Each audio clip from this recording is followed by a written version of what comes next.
Kids Story Tale.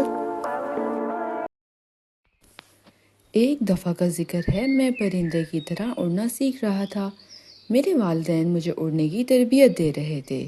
میرے جوش و خروش کو دیکھتے ہوئے میری ماما نے سختی سے تاکید کی کہ زیادہ بلندی تک نہ اڑوں، کیونکہ میرے پر ابھی کمزور تھے۔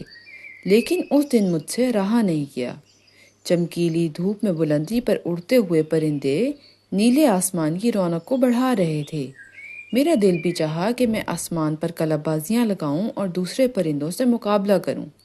میں اپنے والدین سے آنکھ بچا کر اونچی پرواز کرنے کے لیے پر تولنے لگا۔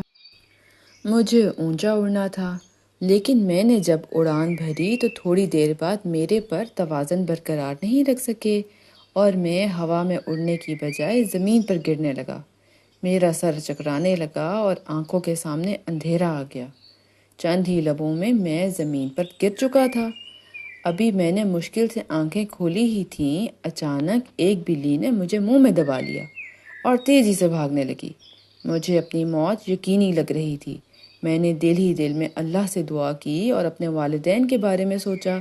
میں شرمندہ تھا، خوفزدہ بھی تھا، اور میرا دل اتنی تیزی سے دھڑک رہا تھا کہ میں اس کی آواز اپنے کانوں میں سن سکتا تھا، دھک دھک۔ لیکن ایک عجیب بات ہوئی۔ بلی نے مجھے منہ میں دبایا ہوا تھا، پھر بھی میرا دم نہیں گھٹ رہا تھا۔ میرے گلے میں بلی کے دانتوں کی چبھن بھی محسوس نہیں ہو رہی تھی۔ میرے دل کی دھڑکن اور حیرانگی مسلسل بڑھ رہی تھی۔ میں کچھ بھی سمجھنے سے قاصر تھا۔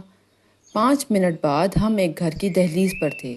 میرے کانوں میں کچھ اور بلیوں کی آواز آئی اور پھر بات میری سمجھ میں آ گئی۔ مجھے اتنی نزاکت سے کیوں پکڑا گیا تھا؟ میں نے سوچا کہ میں بلیوں کا ناشتہ بننے جا رہا ہوں۔ میرا جسم خوف سے ٹھنڈا پڑنے لگا، لیکن بلی مجھے منہ میں دبائے انتہائی احتیاط سے اوپر کی طرف آ گئی۔ یہ سب کچھ اتنی تیزی سے ہوا کہ دوسری بلیوں کو خبر ہی نہ ہوئی۔ اس بلی نے مجھے احتیاط سے فرش پہ رکھا اور میرا حلق خشک ہو رہا تھا۔ میں بار بار پانی کے لیے منہ کھول رہا تھا۔ بلی اب میرے سر پر کھڑی تھی۔ وہ شاید مجھے اکیلے کھانا چاہتی تھی۔ بلی نے منہ کھولا اور میں نے اپنی آنکھیں بند کر لیں۔ بلی میرے گلے کو چاٹ رہی تھی۔ میرا دل اچھل کر حلق میں آ گیا۔ میرا آخری وقت سر پر کھڑا تھا، لیکن کافی دیر بعد جب بلی نے مجھے ہلاک نہیں کیا، میرے حلق میں کچھ تراوٹ محسوس ہوئی تو میں نے آنکھیں کھولیں۔ میں نے پہلی بار اس مہربان بلی کو غور سے دیکھا، لیکن میری آنکھیں نکہت سے بند ہوتی جا رہی تھیں اور میں بے سود فرش پہ پڑا تھا۔ اس بلی نے مجھے ہلایا، لیکن مجھ میں ہمت ہی نہ تھی۔ تھوڑی دیر تک میں ایسے ہی بے سود اور بے حرکت پڑا رہا۔ کچھ دیر بعد کچھ انسانی آوازیں آئیں اور ایک بلی کی میاؤں میاؤں کی آواز میرے کانوں میں پڑی۔ مجھے ٹھیک سے کچھ یاد نہیں، بس اتنا ذہن میں ہے کہ کوئی کہہ رہا تھا یہ کبوتر کا بچہ زخمی ہے، اور ایک اور خاتون کی آواز آئی جو مجھے پانی پلانے کا کہہ رہی تھی۔ پھر کسی نے مجھے دیکھا اور میرے زخموں پر دوائی لگائی، مجھے پانی پلایا۔ پانی حلق میں اترا تو میری جان میں جان آئی۔ میں نے جی بھر کر پانی پیا اور کھانا کھایا۔ اب میری حالت پہلے سے بہتر تھی۔ میری آنکھیں پوری طرح کھل چکی تھیں۔ مجھے ایک لڑکے نے ہاتھوں میں پکڑا ہوا تھا اور بلی اس کے پاس کھڑی تھی، اور مجھے پھر میرے گھونسلے میں چھوڑ دیا گیا جہاں میرے والدین بھی تھے، اور دانا بھی وہاں پر رکھ دیا گیا۔ میرے والدین نے جب میری کہانی سنی تو وہ حیران رہ گئے۔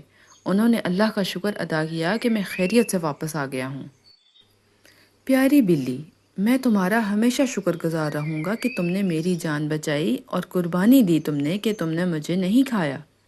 اور اس کہانی سے ہم نے یہ سیکھا کہ اپنے والدین کی نصیحت اور رہنمائی کو سننا ہے۔ اگرچہ ہم نئی چیزوں کو آزمانے کے لیے پرجوش ہوتے ہیں، لیکن ان لوگوں کی طرف سے دی گئی ہدایات پر دھیان دینا بہت ضروری ہے جو ہمارا خیال رکھتے ہیں۔ اس کہانی میں کبوتر کی ماما نے اسے خبردار بھی کیا تھا کہ وہ زیادہ اونچا نہ اڑیں، کیونکہ ان کے پر ابھی کمزور تھے۔